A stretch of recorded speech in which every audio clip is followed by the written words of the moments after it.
সেবার এই পাশের গাঁয়ের রায়চৌধুরীর বাড়িতে ডাকাতি করলো। রায়মশাইয়ের দুই ছেলেকেই খুন করে রেখে যায়।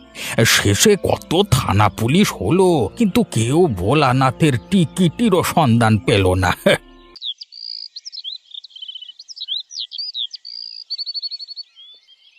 আমার সর্বনাশ হয়ে গেল গো, আমার সব কিছু নিয়ে গেল। এখন আমি কোথায় যাব, কার কাছে নালিশ দেব, কে এর বিচার করবে? এমন একটা কাজ কি আর হয়? একটা জিনিসও রেখে গেল না, লুটা ঘটি সব নিয়ে গেছে। কখন করলো এই কাজ? তুমি কিছু টের পাওনি খুড়ি? না রে, আমি কিচ্ছু টের পাইনি, সব তো ঘুমের মধ্যেই হয়েছে। আমি অবশ্য কাল রাতে তোমার ঘরে হাঁড়ি পাতিলে শব্দ শুনেছি, বৃষ্টি হচ্ছিল বলে আর বের হয়ে আসিনি, ভেবেছিলাম তুমি হয়তো রান্না করছো। না রে বেনে বউ, এত রাতে আমি কি রান্না করব? আমি তো যেই সন্ধ্যের সময় কে বাতি নিভিয়ে শুয়ে পড়েছি।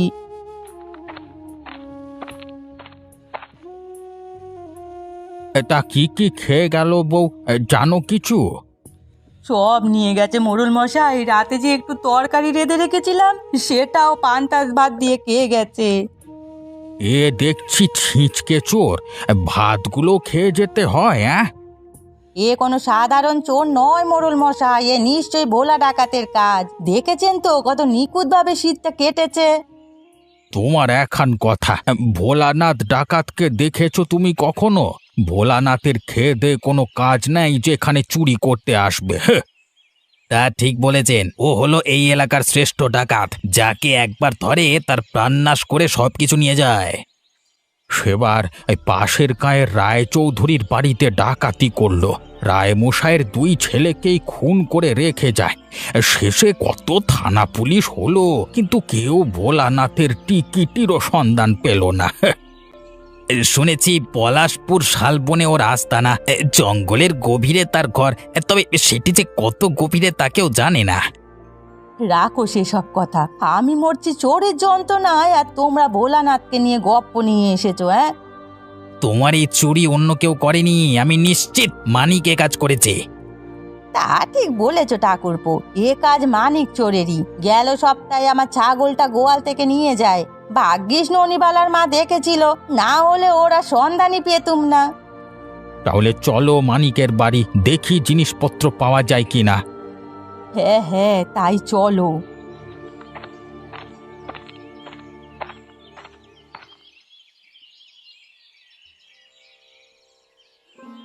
এটাই তো মানিকের ঘর, তাই না?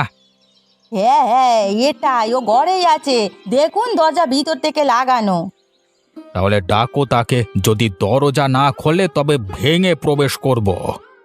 ওহে মানিক, ঘরে আছো? এই মোড়ল মশাই এইছে, দরজা খোলো। এই এই মানিক, দরজা খোল বলছি, আজ তোর একদিন কি আমার একদিন। এই রে, কাজ হয়েছে নিশ্চয়ই, বিচার নিয়ে মোড়ল মশাই এসেছে। আমিও কি বোকার মতো কাজ করেছি, জিনিসগুলো না সরিয়ে ঘুমিয়ে পড়ি। তার কলা, এখন কি করি এখন কি করি? মানিক, কি ফিস ফিস করছিস? আরে তাড়াতাড়ি দরজাটা খোল, না হলে দরজা ভেঙে ফেলবো কিন্তু। না না, দরজা ভাঙতে হবে না, আমি খুলছি। আগে দরজা খোল হতচ্ছাড়া, তারপর তোর মজা দেখাচ্ছি।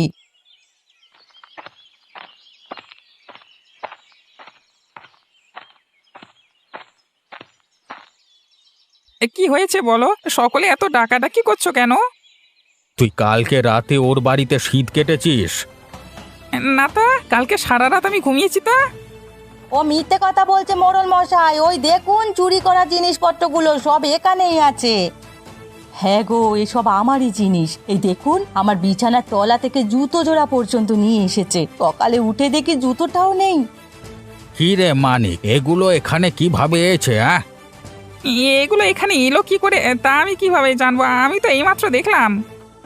ডাহা মিথ্যে কথা বলছে ও, সারা রাতে চুরি করে এখন সাধু সাজছে। আমি যে চুরি করেছি তা দেখেছো তোমরা? না, আমরা দেখিনি। তাহলে বলছো কিভাবে এগুলো আমি এনেছি? ওর কথাও তো ফেলে দেওয়া যায় না, যদি ওকে কেউ না দেখে তাহলে যে ও চোর তা প্রমাণ হয় না তো। কিন্তু মানি কি এগুলো চুরি করেছে মোড়ল মশাই, না হলে ওর ঘরে এলো কি করে? দেখো কথা, না দেখে আমাকে চোর উপাধি দেবে না। অন্য কেউ তো এগুলো আমার ঘরে রেখে যেতে পারে, তাই না? আমার সাথে জোচ্চুরি করছিস? তোকে আমি পুলিশে দেবো হারামজাদা। এই মোড়ল মশাই, আপনি এর বিচার করবেন কি না বলুন তো? বললি হলো। শোনো কর্তা, যেদিন আমায় ধরতে পারবে সেদিন আমার বিচার করবে, তার আগে নয়। তোকে আর ধরতে হবে না বাবা, আমার জিনিস তো সব ফিরেই পেয়েছি, এই ঢের। আমি এখন থেকে আরো সচেতন থাকবো। তাই করতে হবে।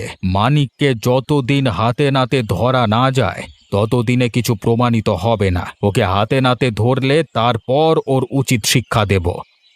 এখন চলো, তোমার জিনিস ফিরে পেয়েছো, এগুলো নিয়ে বাড়ি চলো। হ্যাঁ হ্যাঁ, তাই চলুন।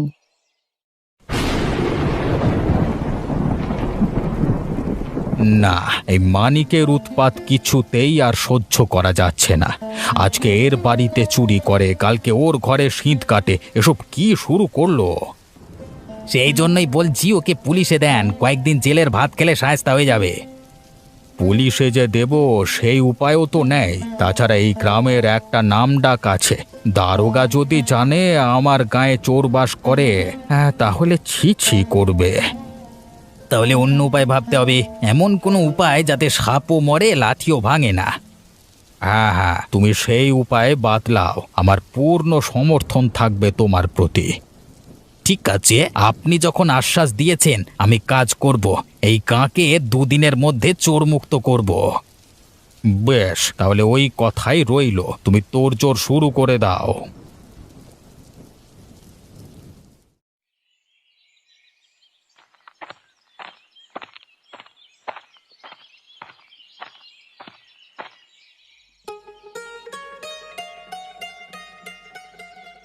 ও প্রকাশ দাদা, এক কাপ চা দাও তো। চা খাবি? তার টাকা নিয়ে এসছিস? আমি কিন্তু বাকিতে কারবার করি না। টাকা আছে গো, তুমি চা দাও তো, সময় মতো তোমার সব টাকা পরিশোধ করে দেবো। হ্যাঁ, এনে চা। তা তোর কাজকর্ম কেমন চলছে? ভালো না গো, সারা রাত জেগেও একটা কাজ পাচ্ছি না। পাবি কি করে? এলাকার সবাই যে সচেতন হয়ে গেছে। তুমি কি বোঝাতে চাইছো আমি রাত জেগে চুরি করি? না না, তা হবে কেন? তুই ওসব করতেই পারিস না। আচ্ছা মানে, পলাশপুর জঙ্গলের কথা শুনেছিস? হ্যাঁ হ্যাঁ, কত শুনেছি, কিন্তু ওদিকে যাওয়া হয়নি কখনো। তা হঠাৎ তুমি ও জঙ্গলের কথা জিজ্ঞেস করছো কেন? শুনেছি সেই জঙ্গলে এক ঘর ধনী গৃহস্থ বাস করে, সোনা দানা টাকা পয়সা সবকিছুতে ভরপুর। মানে ঘর বাড়ি, একবার সেখানে কেউ গেলে খালি হাতে ফিরে আসে না। গাছের পাতার মতো সে বাড়িগুলোর বারান্দায় টাকা ওঠে, তামার মতো সোনা দানা এখানে সেখানে ছড়িয়ে থাকে। তাই নাকি? এমন কথা তো শুনিনি কখনো। আমিও জানতাম না বাজাদান। কিছুক্ষণ আগে সে এলাকার এক লোক এসেছিল আমার দোকানে, তার মুখ থেকে শুনলাম। তাহলে তো একবার ও বাড়িতে যেতে হয়। যদি শীত কেটে ভেতরে ঢুকতে পারি তবে আর পেছনে ফিরে তাকাতে হবে না, আমি হয়ে যাব এলাকার সবচেয়ে ধনী ব্যক্তি। কিরে, কি ভাবছিস? কিছু নয় গো, এই নাও তোমার টাকা।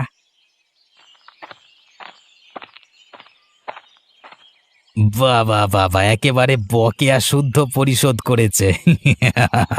ওষুধ তাহলে কাজে লেগেছে।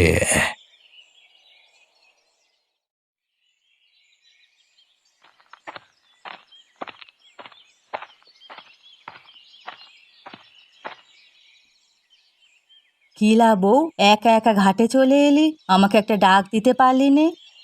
ডাক কি আর কম দিয়েছি, কিন্তু এত সকালে কি আর মহারানীর ঘুম ভাঙে?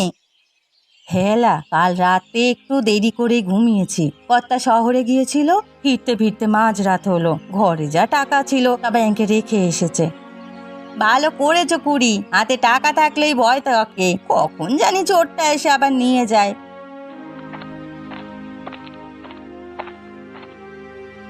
হেলা বেনে বউ, এ কি দেখছি আমি? ওটা মানিক লয়লা? হ্যাঁ গো, এ তো মানিক চোরি, কিন্তু ফুল বাবু সেজে যাচ্ছে কোথায়? কি হ্যাঁ খুড়ি, ভালো আছো তো? তা ভালো, কিন্তু তুই কোথায় যাচ্ছিস বাবা? তোকে তো কখনো গায়ের বাইরে যেতে দেখিনি। মামার বাড়ি যাচ্ছি খুড়ি, শুনেছি ঠাকুমার শরীরটা ভালো নয়। তোর ঠাকুমা এখনো বেঁচে আছে? বয়সের কি গাছ পাতর নেই?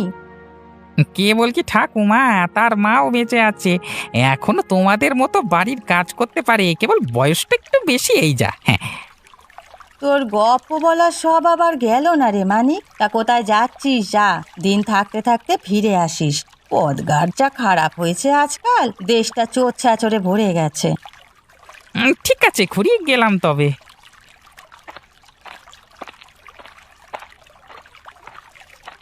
কাকে কি বলছে তুমি? ও নিজেই তো একটা চোর। তা হতে পারে, তবে ওর মনটা খুব ভালো রে বউ। কেন যে ছেলেটা শুধু শুধু চুরি করে? এ সব আবার মরলেও যাবে না, নরকে গিয়েও চুরি করবে, তুমি দেখে নিও। ছি ছি বউ, ও সব কথা বলতে নেই। ও ভালো তো হয়ে যেতে পারে। পলাশপুর জঙ্গলে তো এসেছি, কিন্তু কোনো ঘর বাড়ির তো দেখা পাচ্ছি না।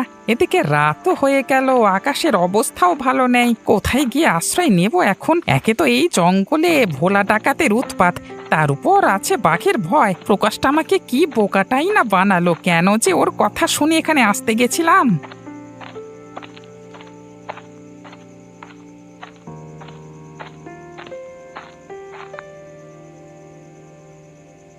ওই তো একটা বাড়ি দেখা যাচ্ছে, আলো জ্বলছে দেখছি, তার মানে বাড়িতে মানুষ আছে। এটা সেই ধনী পরিবারের ঘাঁটি নয় তো? বাড়ির আশেপাশে কয়েকটি ঘরও দেখা যাচ্ছে। কি দেখছো? আহ বাড়িগুলো দেখছিলাম। তা তো আপনি কে? এই যে বাড়িগুলো দেখছো, আমি আর মালিক। আরে আরে, এই যে মেঘ না চাইতি বৃষ্টি, আসবার আগে মালিক পেয়ে গেলাম। এখন একটা গল্প ফেঁদে বাড়িতে প্রবেশ করতে হবে। তা তোমাকে তো চিনতে পারলাম না, তুমি কে? আমাকে চিনবেন না? আমি আপনার শ্বশুর বাড়ির লোক, আপনার স্ত্রীকে দেখতে এসেছি। আমার স্ত্রীকে দেখতে এসেছো? কিন্তু ও তো অনেক আগেই মারা গেছে। সে কি কথা? মৃত্যু সংবাদ তো আমি পাইনি। বেশভূষা দেখে তো মনে হচ্ছে ভদ্রলোক। তো ব্যাগে কি আছে? মিথ্যে বলতে পারে কলা। যদি বলি টাকা পয়সা আছে, তাহলে নিশ্চয়ই খাতির যত্ন করবে। হ্যাঁ হ্যাঁ, আগে ব্যাগে টাকা পয়সা আছে। মানে আমি একটা বড় অফিসে চাকরি করি, তা এখান দিয়ে বাড়ি যাচ্ছিলাম, তাই ভাবলাম হ্যাঁ আপনার স্ত্রীকে একবার দেখে যাই। আমাদের এই গায়ের মেয়ে কিনা, তাই আর কি। হ্যাঁ, বেশ করেছো বাবা, বেশ করেছো। হাজার হোক তুমি শ্বশুর বাড়ির লোক। আর বাইরে দাঁড়িয়ে থেকো না, ভেতরে এসো, ভেতরে এসো। আজকে রাতে কিন্তু এখানেই থেকে যাবে। হ্যাঁ, আপনার খাতির যত্ন আমার ভালোই লেগেছে মশাই। আপনার কথা রাখতে আজকে রাতে আমি আপনার বাড়িতেই থাকবো। তাহলে তাড়াতাড়ি বাড়িতে এসো। আকাশের অবস্থা ভালো নয়, যে কোনো সময় বৃষ্টি আসতে পারে। তো তাই চলুন, তাই চলুন।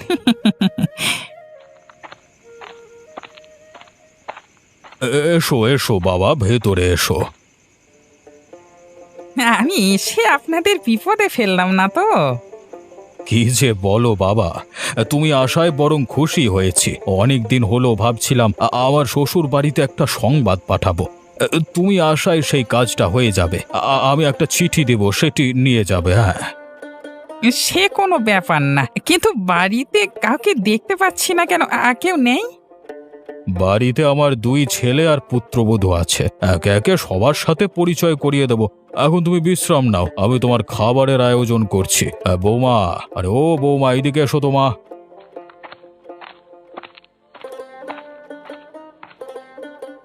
আমাকে ডাকছেন বাবা? আরে তোমার শ্বশুর বাড়ির লোক আজকে রাতে আমাদের বাড়িতে থাকবে। ওকে ভালো করে আদর আপ্যায়ন করবে, আতিথেয়তার কোনো ত্রুটি যেন না হয়। না না বাবা, কোনো ত্রুটি হবে না, আপনি নিশ্চিন্তে থাকুন। তাহলে তুমি খাবার দাবারের আয়োজন করো মা, আমি অজয় বিজয়কে ডেকে পাঠাচ্ছি। এদিকে বৃষ্টিটাও জোরে নেমেছে। ঠিক আছে বাবা, আমি সব কিছু তৈরি করছি।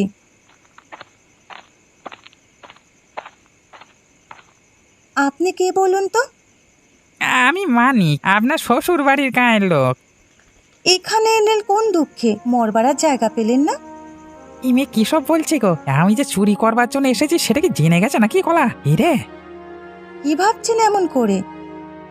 আপনার কথা আমি বুঝতে পারছি না। ওই পথে বৃষ্টি নেমে গেছিল তো, তাই আশ্রয়ের জন্য এখানে এসেছি আর কি। বিশ্বাস করুন, আমার কোনো অভিপ্রায় নেই। কথায় আছে, যেখানে বাঘের ভয় সেখানেই সন্ধে হয়। আশ্রয় নেওয়ার জন্য আর জায়গা পেলেন না? এখানে বাঘ আছে?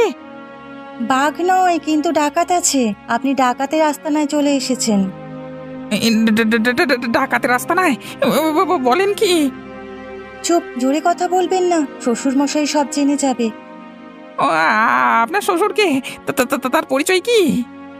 এখনো চিনতে পারেননি? উনি তো সেই বিখ্যাত ডাকাত ভোলানাথ সর্দার, আর চিনতে পারবেন কি করে? ওনাকে যে একবার চিনে যায় সে আর বেঁচে থাকে না। হায় হায় হায় হায়, বলেন কি আপনি? এই তাহলে ভোলানাথ সর্দার, ছোটবেলা থেকে যার কথা শুনে এসেছি, হায় কপাল, আজকে আমি তার ফাঁদে পড়লাম। কোন ভূত যে চেপেছিল মাথায় আমার, কেন আমি প্রকাশের কথা শুনতে গেলাম? ওরে বাবা! এখন কপালের দোষ দিয়ে লাভ নেই, আপনার ভাগ্য লেখা হয়ে গেছে। আমার স্বামী আর দেবর গেছে জঙ্গলে, শ্বশুর মশাই তাদের নিয়ে আসছে, ওরা এলে আপনার ভবলীলা সাঙ্গ হবে। আমি পালিয়ে যাব, এক্ষুনি এখান থেকে চলে যাব। দয়া করে আমাকে আপনি পথটা দেখিয়ে দিন না গো। এখন পালাতে পারবেন না, শ্বশুর মশাই পথ আগলে বসে আছে। এখন উপায়? উপায় একটা আছে, যদি কোন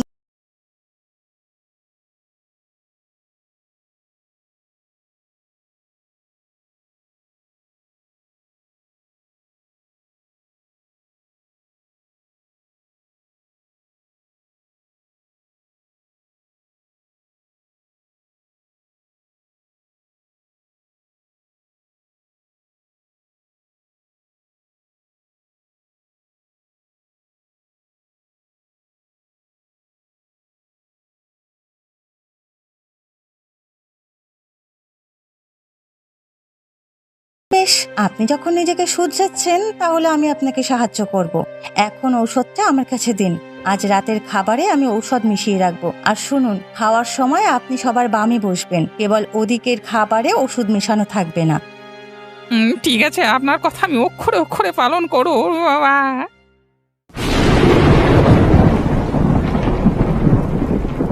বাবা, তুমি ডেকেছো? হ্যাঁ, বাড়িতে আজকে একটা শিকার এসেছে। ওর চামড়ার ব্যাগে অনেক টাকা পয়সা, ওটাকে ঘায়েল করতে পারলে এক লাফে বড় লোক হয়ে যাব।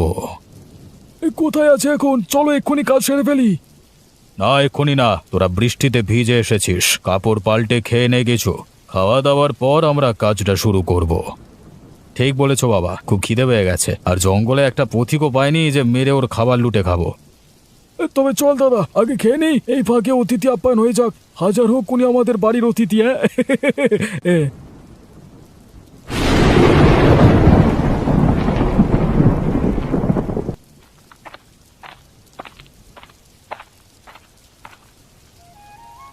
বৌমা, তোমার রান্না কদ্দূর? হয়ে গেছে বাবা, আপনারা বসে পড়ুন। তা কি রান্না করেছো গিন্নি? খুব খিদে পেয়েছে তো। সর্ষের তেলে ইলিশ ভেজেছি, আচ্ছা সাথে ছোট মাছ আর ডাল।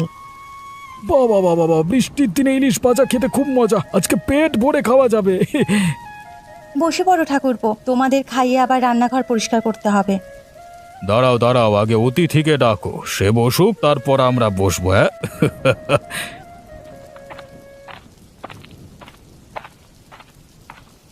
হ্যাঁ, আমি চলে এসেছি মশাই, আমাকে ডাকতে হবে না।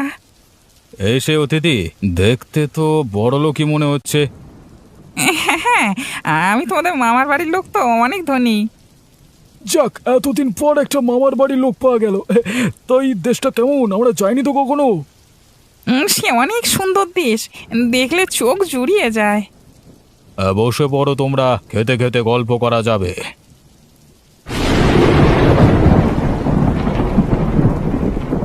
আজকে খাবারটা অনেক মজাদার ছিল, এমন খাবার অনেকদিন খাইনি তো।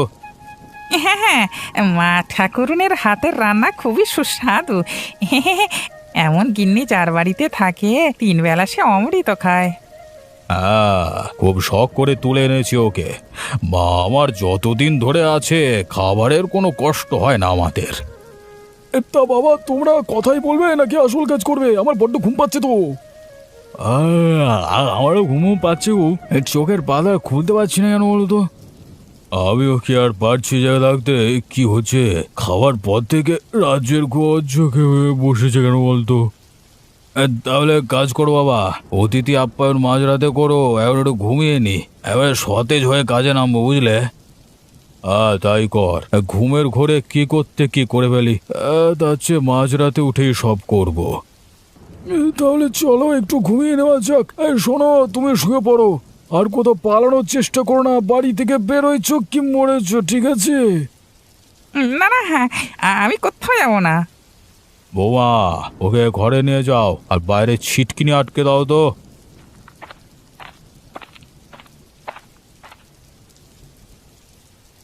ঠিক আছে বাবা। শুভরাত্রি অতিথি, পরে দেখা হবে, ঠিক আছে? শুভরাত্রি।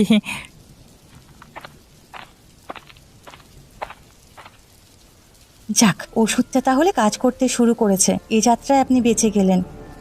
এই ওষুধের অনেক গুণ, কালকে দুপুরের আগে ওদের চোখ খুলবে না। আমার শ্বশুরের ঘুম খুব পাতলা, যে কোনো সময় জেগে উঠতে পারে। আপনি আর দেরি করবেন না, এক্ষুনি এখান থেকে পালান, না হলে ফের বিপদে পড়বেন। ঠিক আছে ইন্দুবালা, তুমি আজকে আমার মায়ের কাজ করেছো, তোমার এই ঋণ আমি কোনোদিন শোধ করতে পারবো না।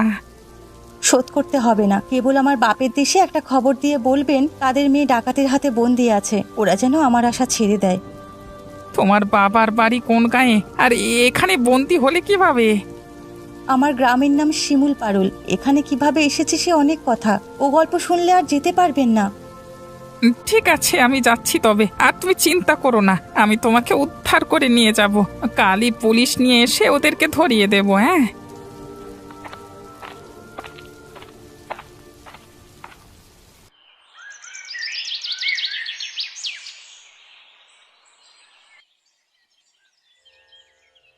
কাল থেকে মানিককে দেখা যাচ্ছে না, কোথায় গেল ও, কেউ জানো?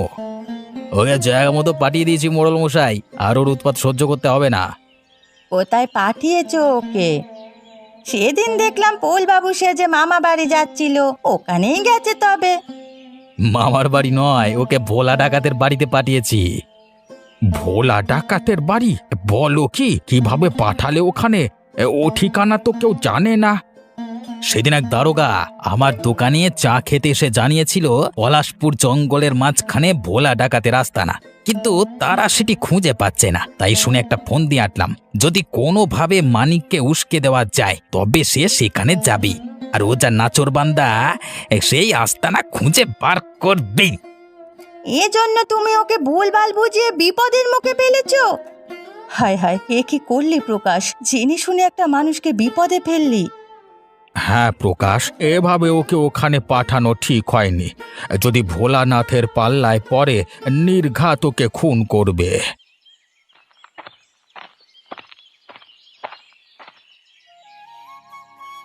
আমি খুন হইনি মোড়ল মশাই, জলজান্ত বেঁচে আছি। মানে তুই ফিরে এসেছিস, আমরা তোকে নিয়ে বড় দুশ্চিন্তা ছিলাম। ভোলা ডাকাতকে পেয়েছিলে? কিভাবে বেঁচে ফিরলে ওর হাত থেকে? সে গল্প পরে করব, এখন থানায় যেতে হবে। ভোলানাথ আর তার দুই ছেলেকে আমি ঘুম পাড়িয়ে রেখে এসেছি, তাড়াতাড়ি গেলে ওদের ধরা যাবে। খুব ভালো কাজ করেছিস বেটা, এক্ষুনি চল, পুলিশকে দিয়ে ভোলানাথকে ধরিয়ে আনি। হ্যাঁ হ্যাঁ, তাই চলো। আর মানিক, আমাকে ক্ষমা করে দিস ভাই, আমি তোকে এই বিপদে ফেলেছি। তোর কিছু হয়ে গেলে সারা জীবন এই দায় নিয়ে চলতে হতো। এটা আমার জন্য একটা শিক্ষা ছিল দাদা, না হলে আজকে চুরি ছেড়ে ভালো পথে আসতাম না। আমি প্রতিজ্ঞা করছি, বেঁচে থাকতে আর কখনো চুরি করব না। হ্যাঁ, যাক, অবশেষে তুই সৎ পথে ফিরে এলি, এটাই যে আমাদের চাওয়ার ছিল রে।